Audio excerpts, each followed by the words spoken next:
কোদাল হাতে মাটি কাটলেন প্রধানমন্ত্রী, উদ্বোধন করলেন খাল খনন কর্মসূচি। যুদ্ধের কারণে অর্থনীতি চাপে পড়লেও ধীরে ধীরে সব প্রতিশ্রুতি বাস্তবায়নের ঘোষণা। প্রথম থেকে নবম শ্রেণীর ভর্তিতে থাকছে না লটারি। শিক্ষার্থীদের ওপর বাড়তি চাপ তৈরি, প্রতিযোগিতা বন্ধের ঘোষণা মন্ত্রীর। ঢাকা সহ 7 বিশ্ববিদ্যালয়ে উপাচার্য নিয়োগ।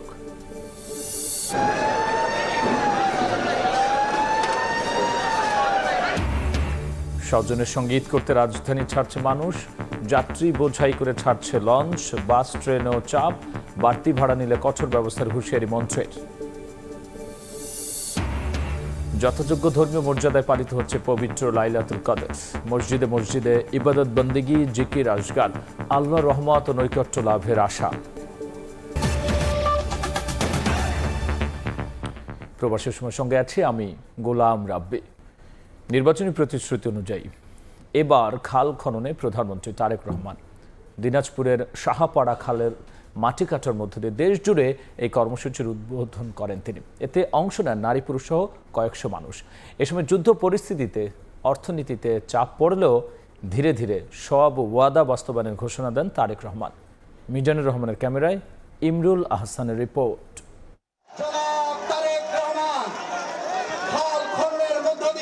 নির্বাচনী প্রতিশ্রুতি 1 মাসের মধ্যে খাল খনন কর্মসূচি কার্যক্রম শুরু করলেন। কোদাল হাতে নিজেই খাল খননের উদ্বোধন করলেন জনতার প্রধানমন্ত্রী।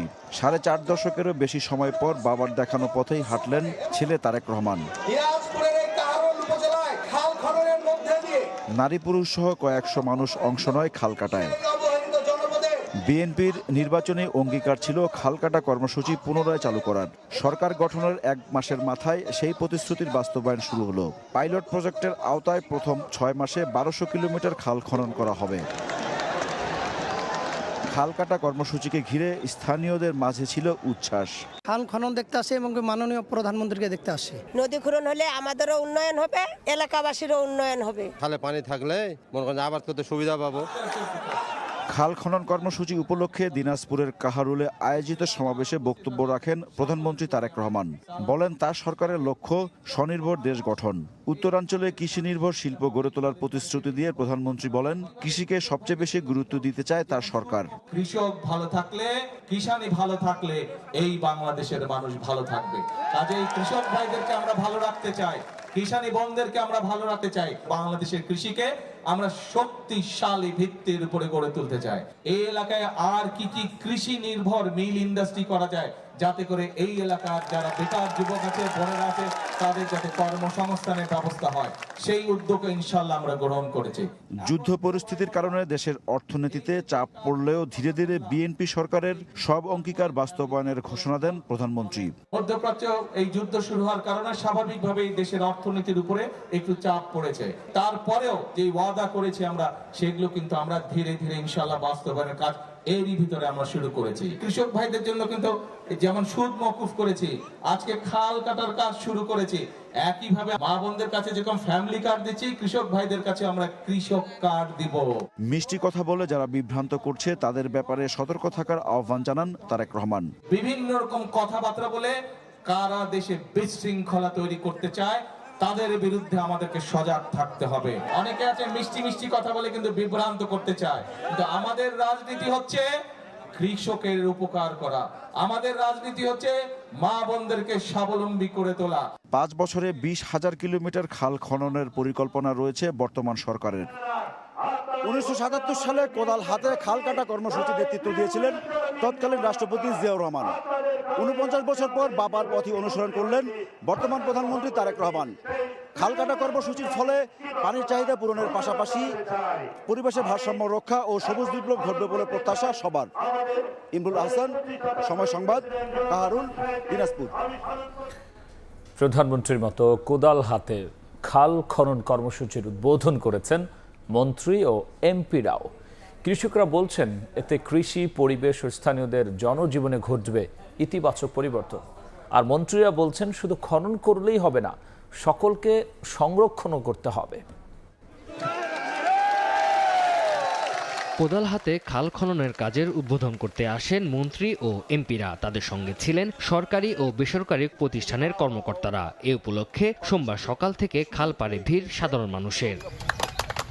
প্রধানমন্ত্রীর নির্দেশনা অনুযায়ী ৫৪ জেলায় একযোগে খাল পুনরুদ্ধারের কর্মসূচি চলবে। খাল খনন কর্মসূচিতে মন্ত্রী এমপিদের পাশাপাশি স্থানীয়রাও অংশ নেয়। যারা চাষিরা আছে তারা পানি যাইবে সুন্দর মতন ব্লক করতে পারবো, সঠিকভাবে পানি পাই, তাহলে আমরা এই জমিগুলো সমস্ত চাষাবাদ করতে পারবো। মধ্যপ্রাচ্যের যুদ্ধ এনার্জি ক্রাইসিসের মধ্যে বর্তমান সরকার কাজ এগিয়ে নিয়ে যাচ্ছে বলে জানিয়েছেন অর্থ ও পরিকল্পনা মন্ত্রী। দেশের প্রান্তিক মানুষকে সুফল দিতে এই খাল খনন কর্মসূচি।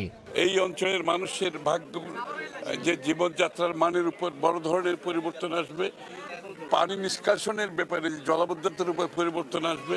দীর্ঘদিন অবহেলায় ভরাট হয়ে যাওয়া খাল পুনরুদ্ধারের মাধ্যমে পানি প্রবাহ স্বাভাবিক রাখা ও কৃষকদের সেচ সুবিধা নিশ্চিত করাই সরকারের লক্ষ্য জানান মন্ত্রী ও এমপিরা। বাংলাদেশ থেকে দখলবাজরা চলে গেছে, এখন বাংলাদেশে কোনো দখলবাজ নাই, না খাল দখল বা অন্য কোনো দখল। এই ব্যাপারে আমাদের দল মাননীয় প্রধানমন্ত্রীর একটা মাত্র নির্দেশ, এদেশে আর কোনো দখলবাজের জায়গা হবে না। অসৎ ঠিকাদার ও সরকারি কর্মকর্তারা সিন্ডিকেট করে খাল খননের নামে অর্থ লোপাট করতে না পারে সেজন্য জনগণকে তদারকি করার আহ্বান জানিয়েছেন তথ্য ও সম্প্রচার মন্ত্রী। আমাদের প্রধানমন্ত্রীর যে পরিকল্পনা আছে তা যদি আমরা আগামী ৫ বছর যাবৎ আপনাদের দোয়া এবং সহযোগিতায় সঠিকভাবে বাস্তবায়ন করতে পারি, বাংলাদেশের ভাগ্য পরিবর্তনের এক নতুন দিগন্ত উন্মোচিত হবে ইনশাআল্লাহ। শুধু খাল খনন করলে হবে না, সকলকে সংরক্ষণের আহ্বান জানান মন্ত্রীরা। বলেন, জনগণকে সরকারি কাজে সম্পৃক্ত করা গেলে দেশের উন্নয়ন হবে। প্রতিটি খাল দ্রুত সীমানা নির্ধারণ করার পর দখলমুক্ত করা হবে। সারা বাংলাদেশে এই খাল খনন কর্মসূচি হবে। আমাদের বাংলাদেশ আবার স্বনির্ভর হবে। সীমানা নির্ধারণ করে এগুলো যদি দেখা যায় যে দখল করে আছে, সেগুলি আমরা নিজেরা কথাবার্তা বলে আমরা ক্লিয়ার করব। আগামী ৫ বছরে দেশ জুড়ে ২০,০০০ কিলোমিটার নদী, নালা, খাল ও জলাধার খনন ও পুনঃখনন কর্মসূচি নিয়েছে সরকার। তানজিল হাসনাত, সময় সংবাদ। বিগত সময়ে যে সমস্যা তৈরি হয়েছে তা সমাধানে সময় লাগবে। জনগণের সহযোগিতায় প্রত্যাশিত দেশ গড়তে কাজ করবে সরকার।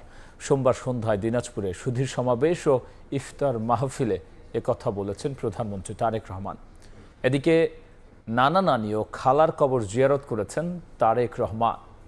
আল্লাহুম্মা বারিক আলা মুহাম্মাদ ওয়া আলা আলি মুহাম্মাদ। প্রধানমন্ত্রী নির্বাচিত হওয়ার পর ঢাকার বাইরে প্রথম সফর তারেক রহমানের। কৈশোরের স্মৃতিবিজড়িত দিনাজপুরে সোমবার দিনভর নানা কর্মসূচি শেষে সন্ধ্যায় শহরের শেখ ফরিদপুর গোরস্থানে নানা এসকান্দার মির্জা, নানি তৈয়বা মজুমদার ও খালা খুরশিদজাহান হকের কবর জিয়ারত করেন প্রধানমন্ত্রী। জিয়ারত শেষে তাদের আত্মার মাগফিরাত কামনা করে দোয়া করেন তিনি। বিকালে সার্কিট হাউজের পাশে গোরে শহীদ ময়দানে জেলা বিএনপি আয়োজিত সুধী সমাবেশে যোগ দেন সরকার প্রধান। ইফতারের আগে দেয়া বক্তব্যে তারেক রহমান জানান, আগামী মাস থেকে কৃষক কার্ডের পাইলট প্রকল্প শুরু হবে। সবাইকে ধৈর্য ধরার আহ্বান জানিয়ে তিনি বলেন, আওয়ামী লীগ শাসনামলের সব সমস্যার সমাধান একবারে সম্ভব না। বিগত অনেকগুলো বছর মানুষের যেরকম প্রত্যাশা ছিল দেশ এগিয়ে যাবে, দেশে বিভিন্ন উন্নয়নমূলক কর্মকাণ্ড হবে, সেটি বলা যায় কোথাও তেমন কিছু হয়নি। দেশটি আমাদের, এই দেশটিকে যদি গড়তে হয় আমাদের সকলকেই পরিশ্রম করার মাধ্যমে এই দেশটিকে গড়তে হবে। পরিশ্রম করার আগে আমাদের সকলকে ধৈর্য সহকারে কাজ করতে হবে। প্রত্যাশিত বাংলাদেশ গড়তে তার সরকার কাজ করছে উল্লেখ করে সবার সহযোগিতা চান তারেক রহমান। 15 বছর 16 বছর ধরে যে কাজগুলো হয় আমরা হয়তো 1 মাস 15 মাসে পারবো না। যেই সমস্যা তৈরি হয়েছে এই সমস্যাগুলোকে সমাধান করতেও সময়ের প্রয়োজন আছে। এই সরকারকে আপনারাই গঠন করেছেন, আপনাদের রায়ের মাধ্যমে এই সরকার গঠিত হয়েছে। কাজেই আপনাদের সহযোগিতা থাকলে ইনশাআল্লাহ আপনাদের প্রত্যাশিত বাংলাদেশ গড়ার জন্য এই সরকার রাত দিন সর্বাত্মক চেষ্টা করবে, সর্বাত্মক কাজ করবে। এর আগে দুস্থদের মাঝে ব্ল্যাক বেঙ্গল জাতের ছাগল বিতরণ করেন প্রধানমন্ত্রী। ইমরুল হাসান, সময় সংবাদ, দিনাজপুর। প্রথম শ্রেণী থেকে নবম শ্রেণী পর্যন্ত ভর্তিতে থাকছে না লটারি পদ্ধতি। পরীক্ষা দেওয়া হবে না বাড়তি চাপ। সোমবার বিকেলে সচিবালয় সংবাদ সম্মেলনে শিক্ষামন্ত্রী জানিয়েছেন, ভর্তি কেন্দ্রিক কোচিং বাণিজ্য নিয়ন্ত্রণ করে ক্লাসে জোর দেওয়া হবে। এদিন ইউজিসি চেয়ারম্যান ও 7টি পাবলিক বিশ্ববিদ্যালয়ে নতুন উপাচার্য নিয়োগ দিয়েছে সরকার।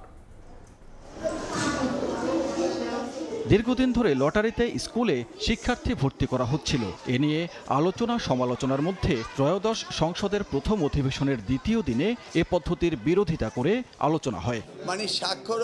এর একদিন পর সোমবার বিকেলে সচিবালয়ের ব্রিফিংয়ে ভর্তিতে লটারি বাতিল করে পরীক্ষা পদ্ধতি ফিরিয়ে আনার কথা জানান শিক্ষামন্ত্রী। অ্যাডমিশন পরীক্ষা যেটা হয় সেটা আমরা লটারির পরিবর্তে পরীক্ষা নেওয়ার ব্যবস্থা করতে যাচ্ছি। খুবই সিম্পল ওয়েতে আমরা এক্সাম নিব, এমন কোনো প্রতিযোগিতা আনবো না যেটা ক্লাস 1-এর জন্য প্রযোজ্য নয়। এদিন বিশ্ববিদ্যালয় মঞ্জুরি কমিশনের চেয়ারম্যান ও 7টি পাবলিক বিশ্ববিদ্যালয়ের উপাচার্য নিয়োগের ঘোষণা দেন শিক্ষামন্ত্রী। জানান যোগ্যতার ভিত্তিতেই তাদের নিয়োগ দেওয়া হয়েছে। আমরা বিশ্ববিদ্যালয় মঞ্জুরি কমিশনে নিয়োগ প্রদান করা হয়েছে প্রফেসর ডক্টর মামুন আহমেদ। ঢাকা বিশ্ববিদ্যালয় ভিসি তিনি হচ্ছেন প্রফেসর ডক্টর ABM ওবায়দুল ইসলাম। এছাড়া এনটিআরসিতে প্রধান শিক্ষক নিয়োগে 18 বছর অভিজ্ঞতা নির্ধারণের সিদ্ধান্ত জানান শিক্ষামন্ত্রী। ডিগ্রি কলেজ বাদে বাকি শিক্ষা প্রতিষ্ঠানের ম্যানেজিং কমিটির সভাপতির শিক্ষাগত যোগ্যতা স্নাতক নির্ধারণ করা হয়। ইন্টারমিডিয়েট কলেজ, স্কুল, মাদ্রাসা এবং প্রাইমারি প্রত্যেকটির বেসলাইন হলো ডিগ্রি লেভেল অর্থাৎ স্নাতক থাকতে হবে। সানবীর রূপল, সময় সংবাদ, ঢাকা। গণভোটের পক্ষে প্রধান সংস্কারগুলো না করে বিএনপি নিজের মর্জি মতো সংস্কার করতে চাচ্ছে বলে অভিযোগ করেছেন এনসিপি আহ্বায়ক নাহিদ ইসলাম। সরকারি দল ভুল পথে হাঁটলে নাগরিক পার্টি পথ দেখাবে বলে মন্তব্য করেছেন তিনি। সোমবার এনসিপি মহানগর উত্তর আয়োজিত ইফতার মাহফিলের পর সাংবাদিকদের প্রশ্নে এসব কথা বলেন তিনি। সংস্কারের পক্ষে এনসিপির লড়াই জারি থাকবে জানিয়ে নাহিদ ইসলাম বলেছেন, সরকারই এনসিপিকে সর্বোচ্চ বিরোধিতার দিকে ঠেলে দিচ্ছে। দেশের তরুণ প্রজন্মের প্রতি যে আশা বাংলাদেশের মানুষ দেখিয়েছে, এনসিপি তার সর্বোচ্চ প্রতিফলন দেখাবে বলেও জানান নাহিদ।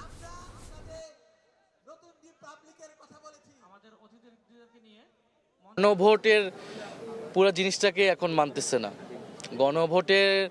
গণভোটের আদেশ নিয়ে কিন্তু সরকার দলের পক্ষ থেকে সেদিন প্রশ্ন তোলা হয়েছে। তারা তো আসলে মেজর সংস্কারগুলো মানছে না। তারা যেটা বলতে চাচ্ছে যে তাদের মন মতো করে তাদের ইশতেহার অনুযায়ী তারা সংস্কার হয়তো করতে চায়। তো তাদের ইশতেহার অনুযায়ী সংস্কার করতে হলে এত ঐক্যমত কমিশন, এত আলাপ আলোচনা, তো সব কিছুই ব্যর্থ বিফল। এটা তো আসলে প্রয়োজন ছিল না। সামগ্রিক অর্থনীতির জায়গায় দেশের জনগণের মানুষ ভালো থাকবে, সেই জায়গায় তো আমরা সরকারকে সর্বাত্মকভাবে সহযোগিতাই করতে চেয়েছিলাম। এখন সরকার যদি আমাদেরকে সর্বাত্মক বিরোধিতার দিকে ঠেলে দেয়, সেটার জন্য আমাদের তো আরও কিছুদিন অপেক্ষা করতে হবে। আমরা দেখবো সরকারের আচরণ। ঈদযাত্রার স্বস্তি নিয়ে ঢাকা ছেড়েছেন নগরবাসী। সোমবার সন্ধ্যা থেকে সদরঘাট লঞ্চ টার্মিনালে ঢল নামে যাত্রীরা। সময় মেনে ট্রেন ছাড়ায় খুশি রেলের যাত্রীরা। সড়কপথে ঈদযাত্রা অতিরিক্ত ভাড়া নেওয়ার অভিযোগ পেলেই ব্যবস্থা নেওয়া হবে বলে জানিয়েছেন সড়ক পরিবহন ও সেতুমন্ত্রী শেখ রবিউল আলম। বেলা শেষে লম্বা হুইসেলের এ গর্জন নদীপথে হাজারো মানুষের স্বপ্নযাত্রার। বিকেল থেকে এক এক গন্তব্যে ছুটতে থাকে এক একটি লঞ্চ। সন্ধ্যা নামতে সদরঘাটের পল্টনে নামে যাত্রীদের ঢল। কেউ বাবা মায়ের সঙ্গে, কেউ বা তার সন্তানদের সঙ্গে ঈদ করতে ছুটছেন বিভিন্ন গন্তব্যে। কেবিন কিংবা ডেকে একটু জায়গা পেয়ে খুশি ঘরমুখো মানুষগুলো। খুব ভালো লাগছে, কারণ এবার ছুটিটাও অনেক লম্বা। এবারের যাত্রাটা অনেক সুন্দর লাগছে এবং কমফোর্টেবলি আমরা যেতে পারছি। এবার লম্বা ছুটিতে আমরা খুব স্বাচ্ছন্দ্যভাবেই যাচ্ছি এবং লঞ্চের যাত্রীর চাপও কম এবং প্রচুর লঞ্চ আছে। লম্বা ছুটিতে আমরা খুব স্বাচ্ছন্দ্যভাবেই যাচ্ছি এবং লঞ্চের যাত্রীর চাপও কম এবং প্রচুর লঞ্চ আছে। সদরঘাটের উপর চাপ কমাতে এবার বসিলা ও শিমুলিয়া ঘাট থেকে ছাড়ছে লঞ্চ। এর মধ্যে বসিলা থেকে ঈদের আগের দিন পর্যন্ত প্রতিদিন ছেড়ে যাবে 6টি লঞ্চ। মোহাম্মদপুর, ধানমন্ডি, সাভার, গাবতলী এলাকার যাত্রীদের সুবিধায় বসিলা ঘাট চালু করা হয়েছে বলে জানান নৌ প্রতিমন্ত্রী। এই দিকে যারা নদীপথের যাত্রীরা আছে তাদের জন্য সদরঘাটের থেকে এইটা অনেক কাছে। এই জায়গাটায় আমরা লঞ্চ চলাচল শুরু করেছি। আপনারা দেখতে পাচ্ছেন আগামীকাল থেকে এটা চলাচল করবে।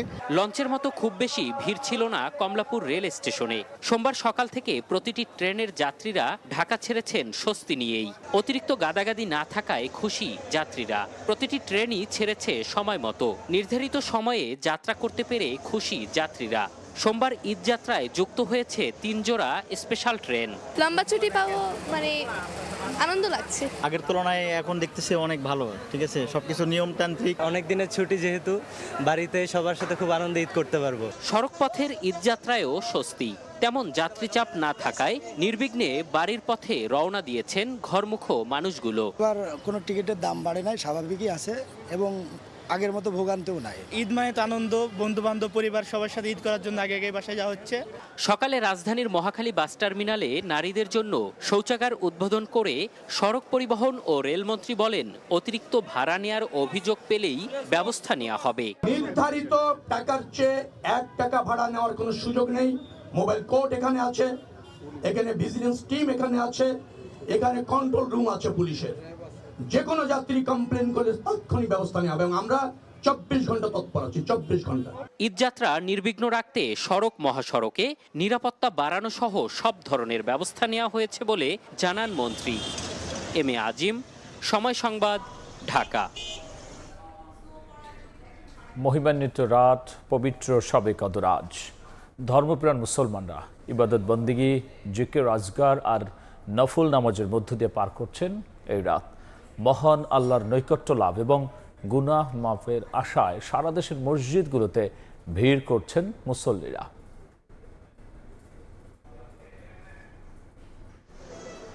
রহমত, মাগফিরাত আর নাজাতের মাস রমজান। এই মাসের সবচেয়ে মর্যাদাপূর্ণ রাত লাইলাতুল কদর, যার পবিত্রতা আর বরকতের কথা বর্ণিত হয়েছে আল কোরআনে। এ রাতেই অবতীর্ণ হয়েছে পবিত্র কোরআন। রাজধানীর বাইতুল মোকাররম সহ দেশের প্রতিটি মসজিদে মুসল্লির ভিড়। মাগরিবের পর থেকে শুরু হয় বিশেষ ইবাদত, নফল নামাজ, তসবিহ পাঠ, কোরআন তিলাওয়াতে মগ্ন থাকতে দেখা যায় ছোট বড় সব বয়সী মানুষকে। দুনিয়ার ব্যস্ততা ভুলে স্রষ্টার সান্নিধ্য পেতে ব্যাকুল ধর্মপ্রাণ মুসলমান। আল্লাহর কাছে চাওয়া যে আল্লাহ যেন আমার গুনাহগুলো সব মাফ করে দেয়। রাতের উসিলায় আল্লাহর কাছে চেয়েছি আমি যেন বড় আলেমে দিনদার হই। রাতভর ইবাদত শেষে শেষ রাতে মহান আল্লাহর দরবারে কান্নাকাটি আর মোনাজাতের মধ্য দিয়ে সমাপ্তি ঘটবে মহিমান্বিত এ রাতের। সবার মনে একটাই আশা, যেন আগামী দিনগুলো পরিচালিত হয় সত্য ও সুন্দরের পথে। ওমা আদরাকা মা লাইলাতুল কদর, লাইলাতুল কদরি খায়রুম মিন আলফি শাহর।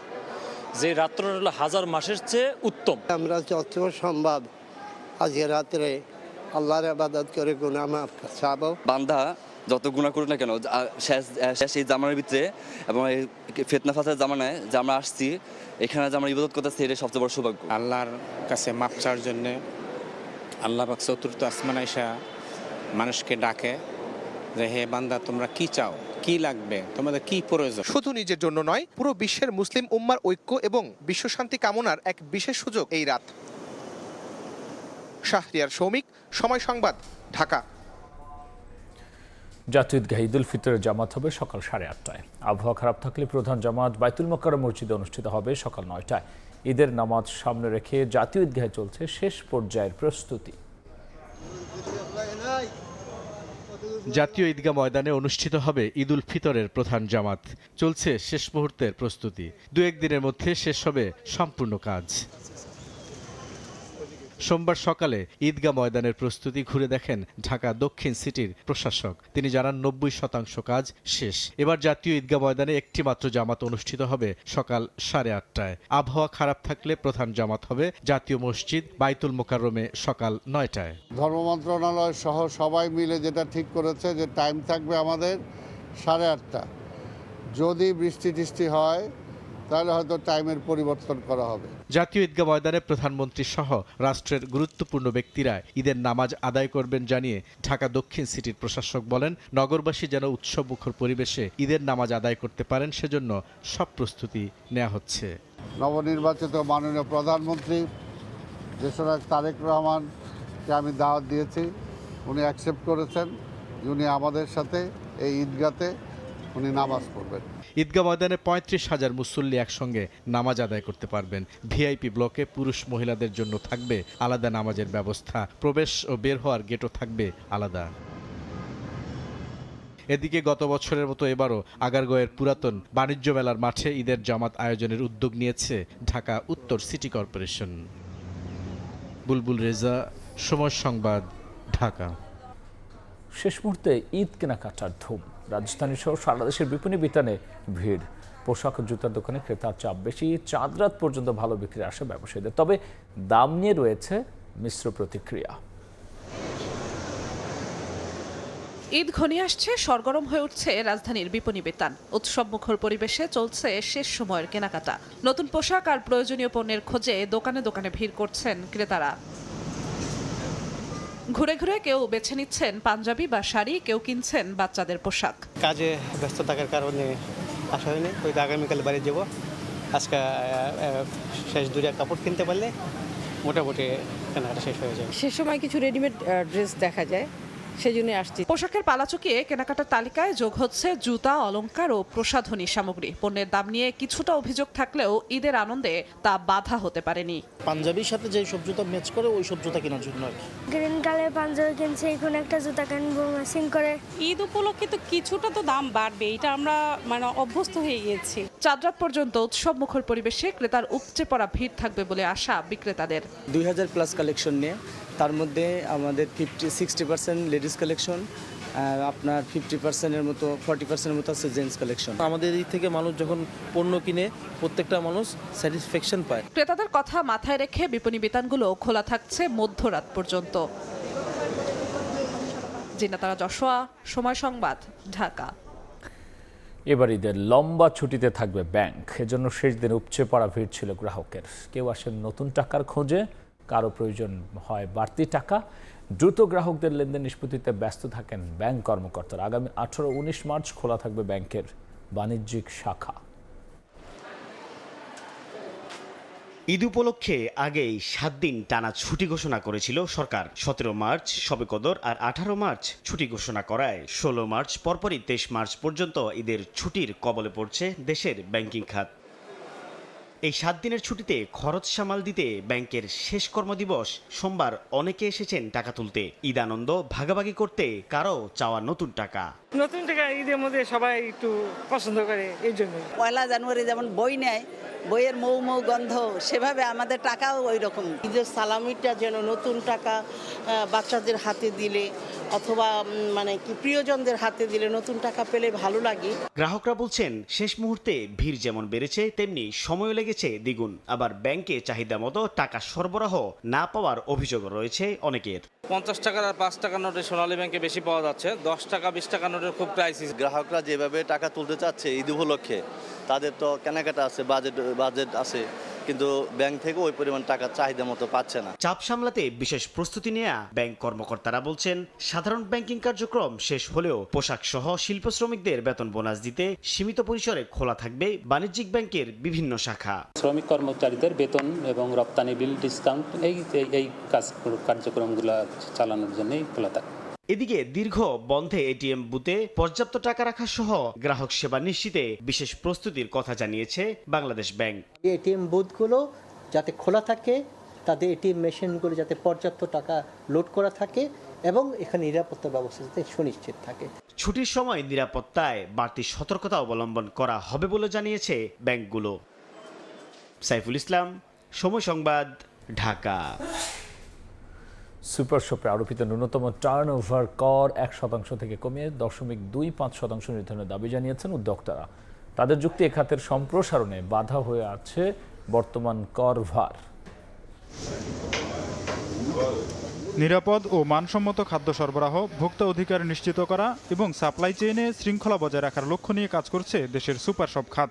সোমবার রাজধানীর একটি হোটেলে আয়োজিত এক অনুষ্ঠানে সুপার শপ খাতের উন্নয়নে টার্নওভারের ন্যূনতম কর 1% থেকে কমিয়ে 0.25% নামিয়ে আনার দাবি জানান উদ্যোক্তারা। Tax principal should be sector specific, short term and long term একটা পলিসি সেক্টরের জন্য থাকা উচিত। কোনো ইন্ডাস্ট্রিকে গ্রো করতে দিলে লং টার্মে আমি বেশি বেনিফিট পাবো। সাপ্লাই চেইন স্বাভাবিক রাখা, নিত্যপণ্যের বাজারে শৃঙ্খলা বজায় রাখা এবং উন্নত দেশের মতো আধুনিক বাজার ব্যবস্থা গড়ে তুলতে সুপার শপ খাত গুরুত্বপূর্ণ ভূমিকা রাখতে পারে বলে মনে করেন অর্থনীতিবিদরা। পার্টিকুলারলি ফুডের যে বিষয়টা, এটি ট্রেসেবিলিটি বা এটার ফর্মালাইজেশন, কমপ্লায়েন্সের এখানে কোনো কম্প্রোমাইজের কোনো জায়গা নেই। আসলে ইকোনমিক অ্যাক্টিভিটিতে এই যে ফর্মাল ট্যাক্স এবং রেগুলেটরি ফ্রেমওয়ার্ক এবং পাবলিক রেভিনিউ মোবিলাইজেশন আর মার্কেট ট্রান্সপারেন্সিতে একটা কন্ট্রিবিউশন কিন্তু এখানে আছে। এদিকে সুপার শপ খাতকে এগিয়ে নিতে কর নীতি পুনর্বিবেচনার আশ্বাস দিয়েছেন জাতীয় রাজস্ব বোর্ডের সদস্য মুতাসিম বিল্লাহ ফারুকি। রিটেল সেক্টরটি আমাদের জন্য অত্যন্ত একটা পটেনশিয়াল, একটি সম্ভাবনাময় একটি খাত। এটি যদি 3%-এর জায়গায় যদি আমাদের প্রতিবেশী রাষ্ট্রের মতো যদি করা যায়, 15 to 20% যদি আপনারা সেটাকে আসতে পারেন, তাহলে এই যে ট্রানজ্যাকশনে রেকর্ডেড হওয়ার মধ্য দিয়ে যে ধরনের পরিবর্তনটি হচ্ছে আমাদের ইকোনমিতে, আমাদের রাজস্ব বৃদ্ধিতে বা রাজস্ব আদায়ের যে পরিচ্ছন্নতা আনার ক্ষেত্রে, সেটি আমাদের জন্য আমি মনে করি যে বাংলাদেশের জন্য একটি নতুন ধারণা তৈরি করবে, নতুন সংস্কৃতি তৈরি করবে। সুপার শপ খাতে করের চাপ বাড়তে থাকলে টেকসই উন্নয়ন লক্ষ্যমাত্রা অর্জনে বাধা সৃষ্টি হতে পারে বলে মত আলোচকদের। তখন শুধু আপনাদের যে ব্যবসায়িক জিনিস। তোফাজ্জল হোসাইন, সময় সংবাদ, ঢাকা। বাংলাদেশের কাছে এয়ারবাস বিক্রির আশা ছাড়ছে না ফ্রান্স। পররাষ্ট্র প্রতিমন্ত্রীর সঙ্গে সৌজন্য সাক্ষাৎ শেষে দেশটির রাষ্ট্রদূতের আশা, এ বিষয়ে বর্তমান সরকার বিচক্ষণ সিদ্ধান্ত নেবে। এদিকে শামা ওবায়েদ ইসলাম জানিয়েছেন, কনসুলার অ্যাক্সেস পেলে ওসমান হাদি হত্যা মামলার প্রধান দুই আসামিকে জিজ্ঞাসাবাদ করতে ভারতে যাবে প্রতিনিধি দল। ইনকিলাব মঞ্চের আহ্বায়ক ওসমান হাদি হত্যা মামলার প্রধান আসামি ফয়সাল করিম ও আলমগীরকে গত ৮ মার্চ গ্রেফতার করে ভারতের পশ্চিমবঙ্গ পুলিশ। তাদের দেওয়া তথ্যে রোববার ধরা পড়ে ফিলিপ সাংমা নামে আরেকজন। সোমবার পররাষ্ট্র মন্ত্রণালয় প্রতিমন্ত্রী জানান, কনসুলার অ্যাক্সেস পেলেই প্রধান দুই আসামিকে জিজ্ঞাসাবাদ করতে ভারতে যাবে প্রতিনিধি দল। ভারতের সাথে কমিউনিকেশনে আছি, যাদেরকে ধরা হয়েছে তাদের কনসুলার অ্যাক্সেস পেতে এবং তাদেরকে ফেরত আনতে। থার্ড যাকে অ্যারেস্ট করা হয়েছে, কনসুলার অ্যাক্সেস আমরা চেয়েছি, অ্যাক্সেস পাওয়ার পরে আমরা ইনভেস্টিগেশন করে আমরা ফার্দার ইনভেস্টিগেশন হলে আমরা বলতে পারবো, কিন্তু আমাদের তরফ থেকে সম্পূর্ণ চেষ্টা চলছে। আমরা আশা করছি ভারত সম্পূর্ণরূপে সহযোগিতা করবে। আরও জানান, যুদ্ধ পরিস্থিতির কারণে মধ্যপ্রাচ্য থেকে দেশে ফিরতে চাওয়া প্রবাসীদের জন্য বিশেষ ফ্লাইটের ব্যবস্থা করছে পররাষ্ট্র মন্ত্রণালয়। নিরাপদ কোনো ফ্লাইট নিয়ে বা কোনো চার্টার ফ্লাইট নিয়ে তারা আসতে পারে, সেটা আমরা এনশিওর করছি। যারা আসতে পারছে না ওখানে যেন নিরাপদভাবে থাকে, যেটা আমরা এনশিওর করছি। এর আগে প্রতিমন্ত্রীর সঙ্গে সৌজন্য সাক্ষাৎ শেষে ফ্রান্স থেকে এয়ারবাস কেনার বিষয়ে বর্তমান সরকার বিচক্ষণ সিদ্ধান্ত নেবে বলে আশা করেন ফরাসি রাষ্ট্রদূত। We hope that Airbus will be taken seriously. Now discussion is going on and it depends on Biman and other governments. মধ্যপ্রাচ্য পরিস্থিতি নিয়েও পররাষ্ট্র প্রতিমন্ত্রীর সঙ্গে আলোচনা হয়েছে বলে জানান ফরাসি রাষ্ট্রদূত। শাতিলা শারমিন, সময় সংবাদ, ঢাকা। ঋণ নির্ভরতা কমিয়ে চীন ও ভারতের সঙ্গে বিনিয়োগ ও শিল্পায়ন ভিত্তিক সম্পর্কে জোর দেবে বাংলাদেশ। দেশ দুটির কূটনীতির সঙ্গে বৈঠক শেষে প্রধানমন্ত্রী অর্থ পরিকল্পনা উপদেষ্টা আরও জানিয়েছেন, ভারতের আধার কার্ডের আদলে দেশেও ওয়ান সিটিজেন ওয়ান কার্ড চালুর চিন্তা করছে সরকার। এ সময় ভারতীয় হাই কমিশনার জানান, ঢাকা দিল্লির মধ্যে অর্থনৈতিক ও জ্বালানি সহযোগিতা আরও জোরদারে আলোচনা হয়েছে। ইরানের সঙ্গে যুক্তরাষ্ট্র ইসরায়েল যুদ্ধের জেরে বিশ্ববাজারে জ্বালানি সংকটের প্রভাব পড়েছে বাংলাদেশেও। পরিস্থিতি বিবেচনায় সম্প্রতি বাংলাদেশ পেট্রোলিয়াম কর্পোরেশন বিপিসির অনুরোধে আন্তদেশীয় পাইপলাইনে ডিজেল সরবরাহ করে ভারত। আরও চেয়ে সম্প্রতি দিল্লিকে চিঠি দেয় ঢাকা। মঙ্গলবার সকালে সচিবালয়ে প্রধানমন্ত্রীর অর্থ ও পরিকল্পনা বিষয়ক উপদেষ্টা রাশেদ আল মাহমুদ তিতুমিরের সঙ্গে বৈঠক করেন ভারতীয় হাইকমিশনার প্রণয় ভার্মা। আলোচনায় উঠে আসে বিদ্যুৎ জ্বালানি প্রসঙ্গ। বৈঠক শেষে হাইকমিশনার জানান, ক্রস বর্ডার বিদ্যুৎ জ্বালানি সংযোগ দুদেশের অর্থনীতিতে শক্তিশালী সম্পর্ক গড়ে তুলবে। We discussed our ongoing projects. We discussed future areas of cooperation, how we can build closer connectivity, deepen our economic and energy connection also. এদিন বিকেলে সচিবালয়ে প্রধানমন্ত্রীর অর্থ ও পরিকল্পনা উপদেষ্টার সঙ্গে সাক্ষাৎ করেন চীনা রাষ্ট্রদূত ইয়াও ওয়েন। উপদেষ্টা রাশেদ আল মাহমুদ তিতুমির বলেন, ঋণ নির্ভরতা কমিয়ে চীন ও ভারতের সঙ্গে বিনিয়োগ ও শিল্পায়নের সংস্কৃতি চায় সরকার। দেশের স্বার্থ বজায় রেখেই দুই দেশের সঙ্গে করা চুক্তি প্রকল্পের অগ্রগতি পর্যালোচনা করে সিদ্ধান্ত নেওয়া হবে। আমরা একটা জ্বালানি সংকটের মধ্যে দিয়ে যাচ্ছি। ভারতের বা অন্যান্য দেশের সাথে আমরা এমনভাবে বিদ্যুৎ এবং জ্বালানির ক্ষেত্রে চুক্তি করতে পারি যেটি আসলে দেশের জন্য লাভজনক। চীনের ক্ষেত্রে যে প্রকল্পগুলোর বর্তমান অবস্থা কি, অগ্রগতি পর্যালোচনার মাধ্যমে কৌশল নির্ধারণের ব্যাপারে আলাপ আলোচনা হয়েছে। প্রতিটি দেশের সাথে আমরা আলোচনা করছি ঋণ নির্ভরতা থেকে বিনিয়োগ বৃদ্ধি, কর্মসংস্থান বৃদ্ধির দিকে অগ্রযাত্রা। ভারতের আধার কার্ডের অভিজ্ঞতা নিয়ে দেশেও ওয়ান সিটিজেন ওয়ান কার্ড চালুর পরিকল্পনার কথা জানান প্রধানমন্ত্রীর অর্থ ও পরিকল্পনা উপদেষ্টা। প্রসূন আশিস, সময় সংবাদ, ঢাকা। চট্টগ্রাম রেঞ্জের ডিআইজি মোহাম্মদ আহসান আবি পলাশকে অতিরিক্ত আইজিপি পদে পদোন্নতি দিয়ে র্যাবের নতুন মহাপরিচালক হিসেবে দায়িত্ব দেওয়া হয়েছে। সোমবার এ সংক্রান্ত প্রজ্ঞাপন জারি করেছে সরকার। এছাড়াও পুলিশের শীর্ষ পদেও এসেছে পরিবর্তন। স্বরাষ্ট্র মন্ত্রণালয়ের প্রজ্ঞাপনে বলা হয়, পুলিশ অধিদপ্তরের অতিরিক্ত আইজিপি সর্দার নুরুল আমিনকে বিশেষ শাখা এসবির অতিরিক্ত আইজিপি হিসেবে দায়িত্ব দেওয়া হয়েছে। অপরদিকে পুলিশ অধিদপ্তরের অতিরিক্ত আইজিপি মুসলিউদ্দিন আহমেদকে অতিরিক্ত আইজিপি হিসেবে সিআইডি, চট্টগ্রাম মহানগর পুলিশ কমিশনার হাসিব আজিজকে অতিরিক্ত আইজিপি হিসেবে আর্ম পুলিশ ব্যাটালিয়নে, ডিএমপির অতিরিক্ত কমিশনার হাসান মোহাম্মদ শওকত আলীকে চট্টগ্রাম মহানগর পুলিশের কমিশনার, পুলিশের বিশেষ শাখা ডিআইজি মোহাম্মদ মনিরুজ্জামানকে চট্টগ্রামের রেঞ্জের ডিআইজি হিসেবে দায়িত্ব দেওয়া হয়েছে। ভোটের তারিখ ঘোষণার 24 ঘন্টার মধ্যে পশ্চিমবঙ্গে শুরু হয়েছে নির্বাচনী তৎপরতা। বিরোধী দলগুলো দ্রুত প্রার্থী তালিকা প্রকাশে নেমেছে, আর রাজনৈতিক প্রচারে মাঠে নেমেছে শাসক দল তৃণমূল কংগ্রেস। ভারতীয় নির্বাচন কমিশন 15 মার্চ আসাম, কেরালা, তামিলনাড়ু, পশ্চিমবঙ্গ, পুদুচেরির বিধানসভা নির্বাচনের সূচি ঘোষণা করেছে। তবে আইন শৃঙ্খলার বিষয় বিবেচনায় পশ্চিমবঙ্গে ভোট হবে 2 দফায়। সুব্রত আচার্যের রিপোর্ট। পশ্চিমবঙ্গের নির্বাচনী লড়াইয়ে তৃণমূল কংগ্রেসের আগেই প্রার্থী তালিকা ঘোষণা করেছে প্রধান বিরোধী দল বিজেপি। একই পথে হেঁটেছে বামপন্থী দল সিপিআইএমও, যদিও কেউ এখনো 294 আসনের পূর্ণাঙ্গ তালিকা প্রকাশ করেনি। বিজেপি প্রথম দফায় 144 আসনে প্রার্থী ঘোষণা করেছে, আর বামেরা দিয়েছে 192 আসনের তালিকা। প্রার্থী তালিকায় বড় চমক এনে দিয়েছে বিজেপি। মুখ্যমন্ত্রী মমতা বন্দ্যোপাধ্যায়ের আসন ভবানীপুরে দলটির প্রার্থী করেছে বিরোধী দলনেতা শুভেন্দু অধিকারীকে। নন্দীগ্রামে মমতাকে হারিয়ে আলোচনায় আসা এই নেতা এবার ভবানীপুরের পাশাপাশি নন্দীগ্রাম থেকেও নির্বাচনে লড়বেন। ভবানীপুর শ্রী শুভেন্দু অধিকারী, রাসবিহারী, পদ্মভূষণ ডক্টর শ্রী স্বপন দাশগুপ্ত। 2011 সাল থেকে পশ্চিমবঙ্গে ক্ষমতায় রয়েছে তৃণমূল কংগ্রেস।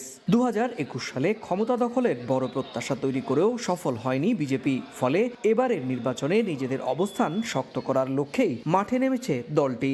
আমাদের অস্তিত্বের লড়াইয়ের যে বিধানসভার ভোট, বিজেপির তরফ থেকে যে প্রার্থীর নাম বেরিয়েছে তাদের সবাইকে আমি গৈরিক অভিনন্দন জানাই। অন্যদিকে প্রার্থী তালিকা প্রকাশে কিছুটা পিছিয়ে থাকলেও প্রচারণায় নেমেছে তৃণমূল কংগ্রেস। গ্যাস সংকটের ইস্যুতে কেন্দ্রীয় সরকারের বিরুদ্ধে সোমবার মমতা বন্দ্যোপাধ্যায়ের নেতৃত্বে দীর্ঘ পদযাত্রা ও প্রতিবাদ সমাবেশ অনুষ্ঠিত হয় ধর্মতলায়। একবারও ভাবলেন না বিজেপি সরকার নির্বাচনের স্বার্থে হঠাৎ করে গ্যাস সার্ভার বন্ধ করে দিলেন। ভাবছেনটা কি দেশটা কি মগের মুলুক? এদিকে নির্বাচনের তারিখ ঘোষণার কয়েক ঘন্টার মধ্যেই রাজ্য প্রশাসনে বড় রদবদল করেছে নির্বাচন কমিশন। প্রশাসনের নিরপেক্ষতা নিশ্চিত করতে মুখ্য সচিব, স্বরাষ্ট্র সচিব ও কলকাতার পুলিশ কমিশনার সহ অর্ধশতাধিক পদে পরিবর্তন আনা হয়েছে। পশ্চিমবঙ্গে আগামী 23 ও 29 এপ্রিল ভোট, ফল ঘোষণা হবে 4 মে। সুব্রত আচার্য, সময় সংবাদ, কলকাতা। ফিনল্যান্ডে প্রবাস জীবন রমজান মাস এক অন্যরকম অভিজ্ঞতা বাংলাদেশি শিক্ষার্থী ও অভিবাসীদের জন্য। পরিবার পরিজন থেকে দূরে আর স্মৃতিতে দেশীয় ইফতারের আমেজ, সেই শূন্যতাকে কিছুটা হলেও পূরণ করতে আয়োজন করা হয় কমিউনিটি ইফতার মাহফিলের। পুরো রমজান জুড়ে একের পর এক এমন আয়োজন রূপ নেয় বাংলাদেশিদের মিলন মেলায়। প্রবাসের মাটিতে ইফতারের সেই গল্প ফিনল্যান্ড থেকে তুলে ধরছেন মহিউদ্দিন মধু। ইফতারের আর কিছুক্ষণ, চলছে শেষ মুহূর্তের প্রস্তুতি। বাংলাদেশের চিরায়ত খিচুড়ি কিংবা বিরিয়ানি, ভাজা পোড়ার সাথে খেজুর, ফলফলাদি ও শরবত। কেউ প্যাকেট তৈরি করছেন, কেউ আতিথেয়তার জন্য বাকি কাজ সামলাচ্ছেন। ইফতারের মেহমান বাংলাদেশ কমিউনিটির শিক্ষার্থী ও অভিবাসীরা, পাশাপাশি অন্য দেশের মুসলিমরাও আসেন। মুয়াজ্জিনের কণ্ঠে আজানের সুর তুলতেই সারাদিনের রোজা ভাঙেন সবাই। এক মনে এক প্রাণে মিলে তৈরি হয় এক টুকরো বাংলাদেশ। পরিবার পরিজন ছাড়া প্রবাসে যারা রমজান পালন করেন তাদের মনোকষ্ট তুলে ধরা কিংবা বোঝানো সহজ নয়। তবে কমিউনিটির যৌথ আয়োজনগুলোতে কিছুটা হলেও বাংলাদেশকে অনুভবের সুযোগ করে দেয়। প্রতিবারের মতো এবারও আসলে আমরা বাংলাদেশের বিভিন্ন মসজিদে ইফতারের আয়োজনটা করছি। এটা বেশ ভালোই লাগে, সবাই মিলে বেশ উৎসব মুখর পরিবেশে আয়োজনটা করা হয়। অনেক ব্যস্তর মাঝে সবাই এখানে সময় দিই, সবাই মিলে একসাথে ইফতার করা হয়।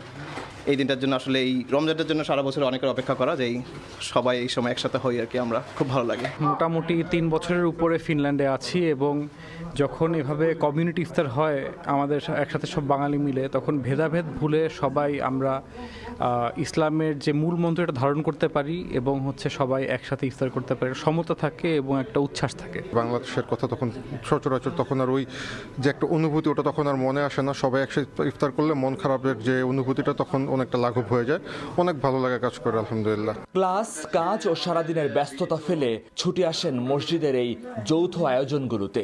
একই সঙ্গে বিভিন্ন বিশ্ববিদ্যালয়ের শিক্ষার্থীদের গ্রুপ মিলেও হয় এমন ইফতার আয়োজন। প্রবাসী এসে পরিচয়, এমন বন্ধু স্বজনদের সাথেও হয় ঘরোয়া ইফতার। ফিনল্যান্ডের প্রায় সবগুলো শহরেই বাংলাদেশ কমিউনিটির এমন আয়োজনের ইফতার হয় মাস জুড়ে। কমিউনিটি ভিত্তিক ইসলামিক সেন্টারগুলোতে নিয়মিত থাকে ইফতার আয়োজন। খাবারের স্বাদ, গল্পের উষ্ণতা আর একসাথে বসার আনন্দ যেন বারবার মনে করিয়ে দেয় দেশের কথা। ইফতার শেষে আড্ডা আর হাসি গল্পে ফিরে আসে স্মৃতির বাংলাদেশ।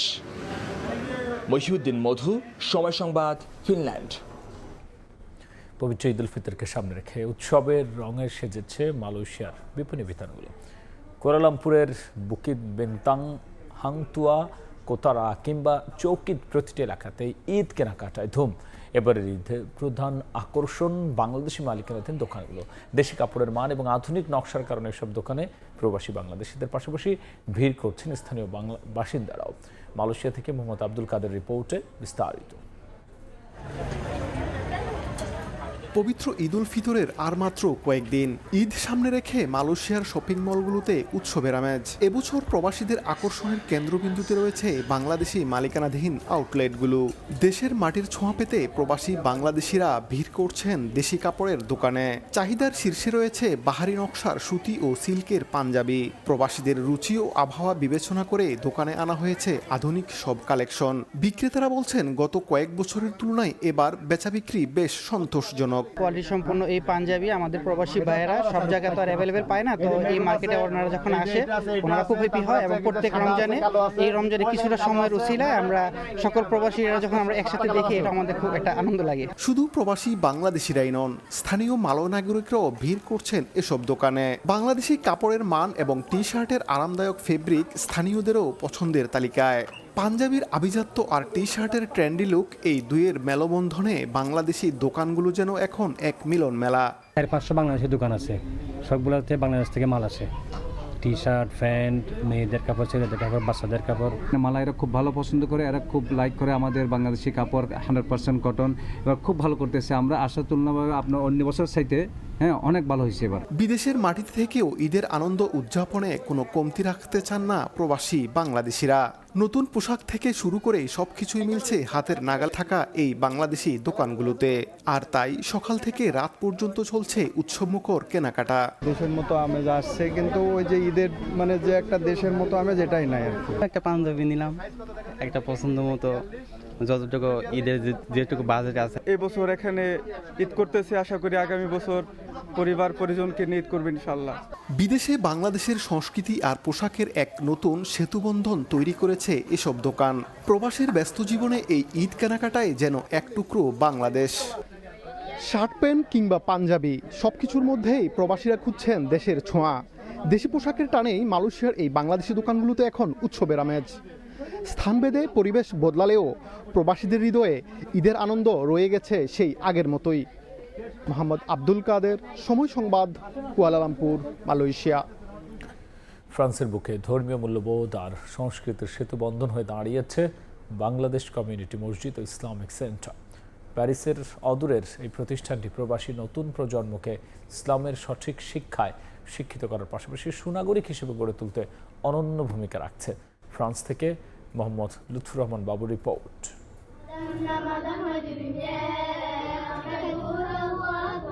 ফ্রান্সে বসবাসরত বাংলাদেশি মুসলমানদের জন্য ধর্মীয় চর্চা ও ইসলামের শিক্ষা ছড়িয়ে দিতে গুরুত্বপূর্ণ ভূমিকা রাখছে বাংলাদেশি কমিউনিটি পরিচালিত বিভিন্ন মসজিদ ও ইসলামিক সেন্টার। তার মধ্যে রাজধানী প্যারিসের অদূরে স্তা এলাকার বাংলাদেশ কমিউনিটি মসজিদ ও ইসলামিক সেন্টার অন্যতম একটি প্রতিষ্ঠান। বছরের বিভিন্ন সময় এই প্রতিষ্ঠানে আয়োজন করা হয় নানা ধর্মীয় ও সামাজিক অনুষ্ঠান। এসব অনুষ্ঠানে স্থানীয় সংসদ সদস্য সহ বিভিন্ন রাজনৈতিক ও সামাজিক ব্যক্তিত্ব উপস্থিত থাকেন, যেখানে মুসলিম সংস্কৃতির পাশাপাশি ফরাসি সংস্কৃতিরও আদান প্রদান ঘটে। নতুন প্রজন্মকে দ্বীনি শিক্ষার পাশাপাশি সুনাগরিক হিসেবে গড়ে তুলতে এ প্রতিষ্ঠান সহায়ক ভূমিকা পালন করছে বলে জানিয়েছেন মসজিদ কমিটির সভাপতি। সন্তানরা এখানে আমরা আসছে, তাদের জন্য কিভাবে দ্বীনি শিক্ষা সাথে সাথে আমাদের ফ্রান্সের সে একজন প্রকৃত নাগরিক হয়ে গড়ে উঠতে পারে, সেই জন্যই আমরা প্রচেষ্টা করে যাচ্ছি। সাপ্তাহিক ক্লাসে ক্ষুদে শিক্ষার্থীদের পদচারণায় মুখর থাকে এই সেন্টার। প্রবাসের চাকচিক্যের মাঝেও যাতে সন্তানরা নিজেদের শিকড় আর ধর্মকে ভুলে না যায়, সেজন্য এখানে নিয়মিত আয়োজন করা হয় কোরআন পাঠ ও বিশেষ ইসলামিক ক্লাস। অভিভাবকরাও মনে করছেন বিদেশের মাটিতে সন্তানদের সঠিক পথে পরিচালিত করতে এ ধরনের প্রতিষ্ঠানের বিকল্প নেই। ধর্মীয় শিক্ষার পাশাপাশি এখানকার মূল্যবোধ শিক্ষা এখানে দেওয়া হয়, এখানে বিভিন্ন অনুষ্ঠান করা হয়, বাচ্চাদের নিয়ে প্রোগ্রাম করা হয়। এখানে সবচেয়ে ইম্পর্টেন্ট যে জিনিসটা হচ্ছে যে ফ্রান্সের কৃষ্টি কালচার সম্বন্ধে এখানে শিক্ষা দেওয়া হয়। শিক্ষার্থীরাও তাদের জীবন ও চরিত্র গঠনে প্রতিষ্ঠানের ভূমিকার কথা জানান।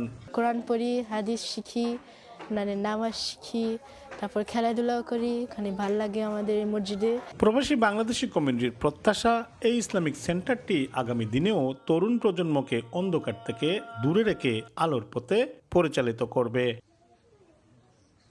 মোহাম্মদ লুৎফুর রহমান বাবু, সময় সংবাদ, ফ্রান্স।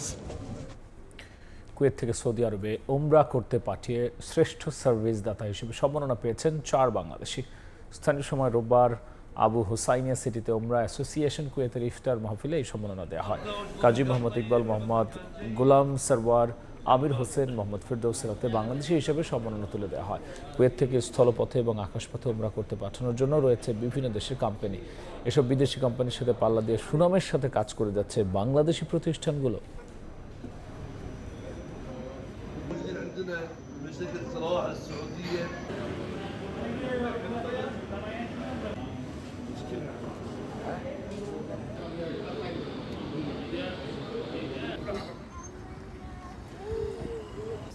مديرنا طيب ومكرم গণতান্ত্রিকভাবে নির্বাচিত ক্রিকেট বোর্ডের বর্তমান কমিটি নিয়ে জাতীয় ক্রীড়া পরিষদের তদন্ত কমিটি গঠনের সিদ্ধান্তে উদ্বেগ প্রকাশ করেছে বিসিবি। এক সংবাদ বিজ্ঞপ্তিতে বিষয়টি জানিয়েছে বোর্ড, জানিয়ে আইসিসির উচ্চ পদস্থ কর্মকর্তাদের সঙ্গে আলোচনা করেছে বর্তমান কমিটি, যেটাকে স্বাধীন বোর্ডের কার্যক্রমের ওপর হস্তক্ষেপ হিসেবে দেখে ক্রিকেটের নিয়ন্ত্রক সংস্থা বলে উল্লেখ করা হয় বিজ্ঞপ্তিতে। জাতীয় ক্রীড়া পরিষদের কাছে বিষয়টি দ্রুত নিষ্পত্তির আবেদন করেছে বিসিবি।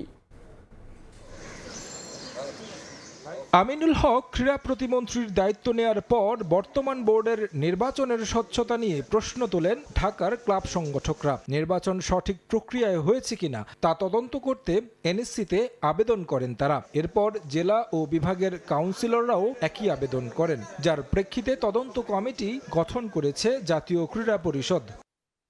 11 মার্চ রাষ্ট্রের বিভিন্ন সেক্টরের প্রতিনিধিদের রেখে 5 সদস্যের তদন্ত কমিটি গঠন করা হয়, যেখানে বলা হয় নির্বাচনে ব্যাপক অনিয়ম, কারসাজি এবং ক্ষমতার অপব্যবহার হয়েছে কিনা সেই বিষয়গুলো খতিয়ে দেখতে। 15 কার্য দিবসের মাঝে তদন্ত কমিটিকে ক্রীড়া প্রতিমন্ত্রী বরাবর রিপোর্ট জমা দেওয়ার কথা বলা হয়েছে।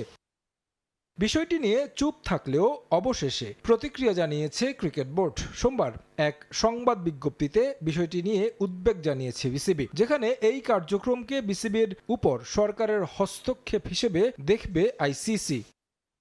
বিজ্ঞপ্তিতে উল্লেখ করা হয়, বর্তমান ক্রিকেট বোর্ড গঠনতন্ত্র ও নির্বাচনের যে নীতিমালা রয়েছে সে অনুযায়ী কাউন্সিলরদের ভোটে নির্বাচিত। বর্তমানে তারা ক্রিকেটের উন্নয়নে কাজ করে যাচ্ছেন। জাতীয় ক্রীড়া পরিষদ গঠিত তদন্ত কমিটি নিয়ে বোর্ড উদ্বেগ প্রকাশ করেছে। এমন কার্যক্রম স্বায়ত্তশাসিত প্রতিষ্ঠানে স্বাধীনতার হস্তক্ষেপ এবং নির্বাচিত প্রশাসনকে অস্থিতিশীল করে তুলবে বলে উল্লেখ করা হয়। আইসিসির নিয়মানুযায়ী এই ধরনের কার্যক্রম একটি স্বাধীন বোর্ডের স্বাধীনতার উপর হস্তক্ষেপ হিসেবে গণ্য হবে। ক্রিকেটের নিয়ন্ত্রক সংস্থা বিষয়টি গুরুত্বের সঙ্গে বিবেচনায় নেবে এবং তা নিয়ে তদন্ত শুরু করতে পারে। অনানুষ্ঠানিকভাবে বিষয়গুলো নিয়ে আইসিসির শীর্ষ কর্তাদের সঙ্গে বিসিবির আলোচনা হয়েছে বলেও বলা হয় বিজ্ঞপ্তিতে। তবে বিষয়টি নিয়ে আইসিসি তদন্ত শুরুর আগেই আমিনুল ইসলামের বোর্ড জাতীয় ক্রীড়া পরিষদের সঙ্গে সরাসরি আলোচনা করতে প্রস্তুত। বিসিবি যে কোনো বিষয়ে জাতীয় ক্রীড়া পরিষদ এবং সরকারের সঙ্গে কাজ করতে প্রতিশ্রুতিবদ্ধ। একই সঙ্গে নির্বাচিত ক্রিকেট প্রশাসনের স্বায়ত্তশাসন এবং আন্তর্জাতিক মানদণ্ড অনুসরণ করার অনুরোধ করা হয়েছে। এছাড়াও ক্রিকেটের ধারাবাহিকতা, স্থিতিশীলতা, স্বাধীনতা বজায় রাখতে দ্রুত বিষয়টি নিষ্পত্তির আবেদন করা হয় বিজ্ঞপ্তিতে। তারেক হাসান শিমুল, সময় সংবাদ, ঢাকা। এ পর্যায়ে শীর্ষ সংবাদ জানিয়ে দিচ্ছি আরও একবার। কোদাল হাতে মাটি কাটলেন প্রধানমন্ত্রী, উদ্বোধন করলেন খাল খনন কর্মসূচি। যুদ্ধের কারণে অর্থনীতি চাপে পড়লেও ধীরে ধীরে সব প্রতিশ্রুতি বাস্তবায়নের ঘোষণা। প্রথম থেকে নবম শ্রেণীর ভর্তিতে থাকছে না লটারি, শিক্ষার্থীদের উপর বাড়তি চাপ তৈরি, প্রতিযোগিতা বন্ধের ঘোষণা মন্ত্রীর। ঢাকা সহ 7 বিশ্ববিদ্যালয়ের উপাচার্য নিয়োগ।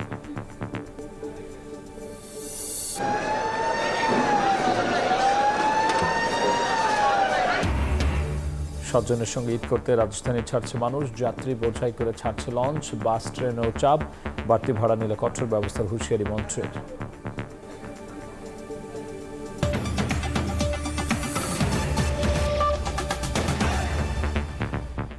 এই ছিল প্রবাসের সময়, সঙ্গেই থাকুন সময়।